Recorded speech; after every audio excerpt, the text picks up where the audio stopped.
Déclarer, payer ses impôts, c'est un devoir civique. Yeah. Mais ça reste compliqué pour le plus grand public. Yeah. Dans ce monde où tout est devenu numérique, la direction générale des impôts a décidé de changer les choses. Le domaine privé de l'État, ce qu'il faut dire, il faut ajouter un aspect qui est l'immobilier. Donc, la notion, c'est le domaine privé immobilier de l'État. Et cela découle maintenant de la définition du domaine foncier national. Et lorsqu'on va voir au niveau de la RAF, le domaine national est défini par rapport à 3 structures. Il y a le domaine de l'État, le domaine des collectivités et les domaines des particuliers. Et lorsque nous prenons pour ce qui concerne l'État, le domaine privé de l'État, il y a le domaine public et le domaine privé. Et la notion qui nous concerne, c'est le domaine privé immobilier de l'État. Pourquoi cela? Parce que lorsque nous prenons cet aspect, il y a le domaine privé affecté et le domaine privé non affecté. Non affecté parce que c'est des terres qui peuvent être données à n'importe qui. Alors que pour ce qui concerne le domaine privé affecté de l'État, c'est des terrains qui sont affectés uniquement au service de l'État pour les différents besoins. Vous voyez, la santé, l'éducation ou encore les grands domaines comme par exemple les services comme la DGI, ainsi de suite là. C'est dans le domaine public immobilier de l'État qu'on peut trouver ces terres. Donc le domaine privé de l'État, c'est les terres qu'on peut donner à n'importe qui.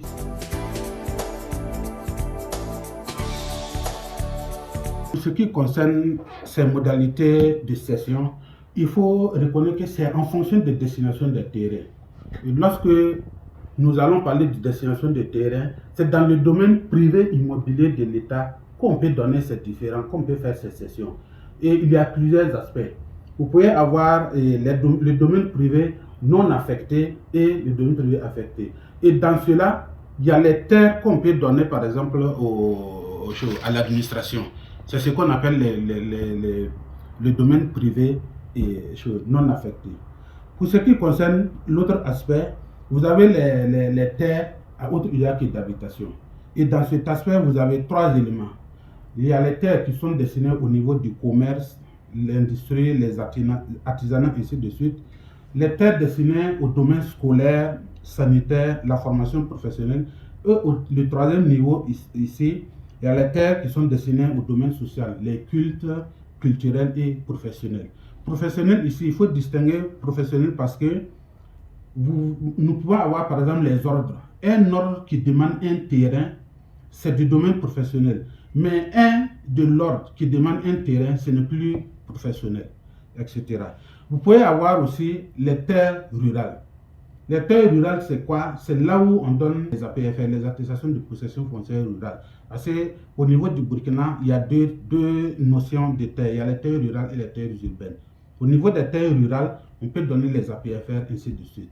Et le dernier aspect, les terres destinées à la promotion immobilière. On peut céder les terres pour la promotion immobilière pour ce qui concerne l'accompagnement de l'État pour l'habitat.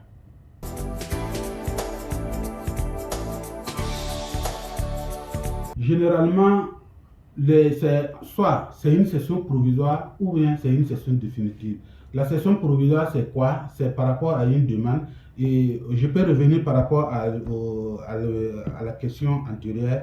Toutes ces terres qui peuvent être cédées sont conditionnées par rapport à un dépôt de dossier. Lorsque vous voulez faire du commerce, il y a un dossier. Lorsque vous voulez faire, par exemple, de l'industrie, il y a tout un dossier que vous devez déposer. Et la demande est adressée au ministre en charge des domaines pour ces dossiers. Que ce soit pour l'agriculture, pour l'artisanat, l'industrie, ainsi de suite, cela se fait. Mais quand on parle de conditions de cession, vous avez les cessions provisoires et les cessions définitives. Et lorsque nous prenons par exemple notre structure, qui est la direction des affaires domaniales et foncières, nous accompagnons les différentes structures, comme par exemple les RDPF, les receveurs des données de la publicité foncière, pour l'acquisition des terres. Et l'acquisition des terres, quand on prend la cession provisoire, c'est nous qui analysons toutes ces demandes pour que le ministre puisse signer. Pour ce qui concerne les cessions définitives, c'est chez nous encore que nous analysons ces différents dossiers afin que le ministre puisse signer. On a ensuite le troisième élément, c'est les affectations de terrain. Et puis vous savez que les structures de l'État, on ne peut pas dire qu'on les cède comme ça. Là-bas, c'est des affectations. Quand nous prenons le cas de la DGI, quand la DGI demande un terrain, c'est une affectation qu'on donne au niveau de la DGI. Donc le terrain est affecté par exemple au ministère de l'économie, des finances et de la prospective pour les besoins de la direction générale des impôts.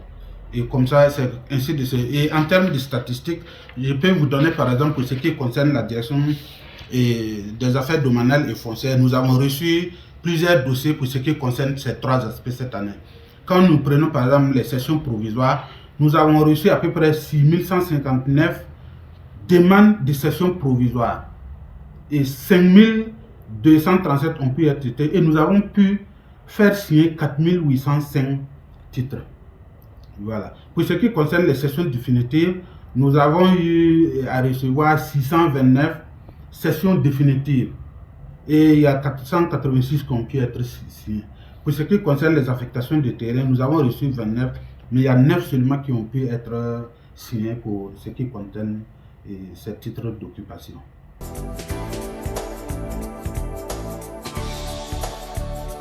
Il y a plusieurs conditions qui font qu'on peut retirer une terre du domaine immobilier privé de l'État.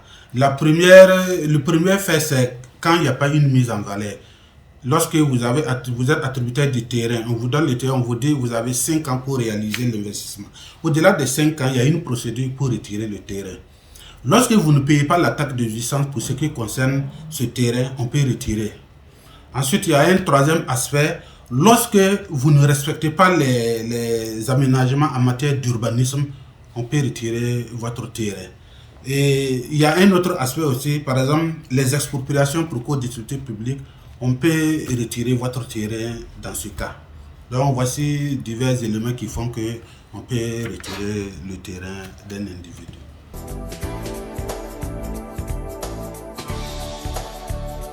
L'appel qu'il faut lancer au niveau de la population, c'est aller vers les services de base pour ce qui concerne les terrains. On ne peut pas rester à la maison penser que non, on connaît toutes les procédures. Il faut aller chez le receveur des domaines de la publicité foncière, il faut aller au guichet unique du foncier pour voir comment on peut avoir un terrain, pour éviter les conflits en matière foncière, ainsi de suite là. Bon, la direction des affaires domaniales aussi est ouverte. Nous accompagnons aussi certaines structures pour la mobilisation du foncier. Et lorsque dans cette mobilisation, il y a des failles, vous ne purgez pas tous les droits, bon, il va sans dire qu'il y aura beaucoup de problèmes qui vont surgir. Donc nous invitons, même ce n'est pas la population seulement, même les ministères, ainsi de suite, peuvent venir à notre niveau pour qu'on les accompagne, pour qu'on les montre le processus pour acquérir des terres du domaine privé immobilier de l'État. Plus proche, plus mobile.